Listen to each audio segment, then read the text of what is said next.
Of all the self-build projects I've visited, I don't think I've ever built up such high expectations. But at first glance, there's nothing to disappoint here.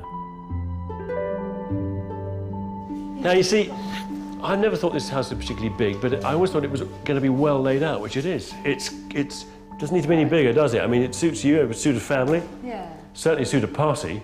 Yeah, absolutely. No, It's just a proper, decently sized house. It's I think lovely. it's got things in it as well. It kind of, like you say, the flow of it works better now. So did David, who did the staircase and the shelves, did he also make this for you as well? Yeah, he's made everything throughout the house, all the bespoke furniture he's done. Yeah, beautiful job. It's So all the drawers and everything?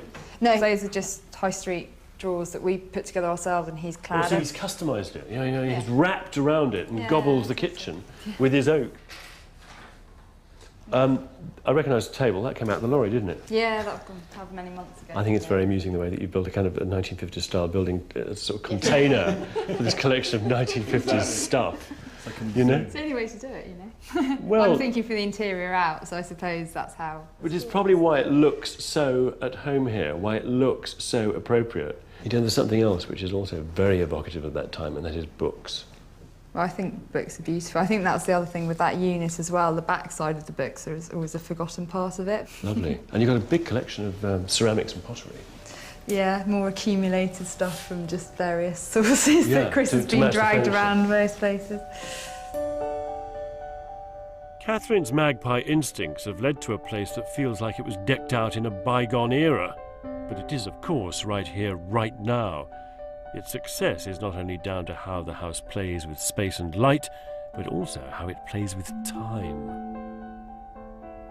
This is all old stuff, is it? The only new things are those two tables. Right, OK. But everything else is either vintage or found. Like I found those chairs outside my old house and we just kind of reconditioned them and got new covers made for them. I was going to say, you've made new covers. Well, the fitted stuff that around the outside, that's you, isn't it? Yeah, sorry, the bespoke things. This is a blend of English oak, Scandinavian style.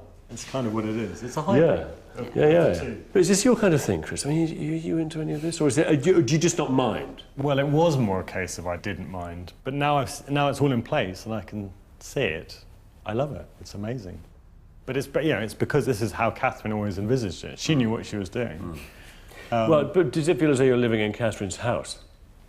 I guess in some ways, I feel like I'm living in Catherine's head. Is that a bad place to be? No, it's good. Look at it, it's beautiful. What really wins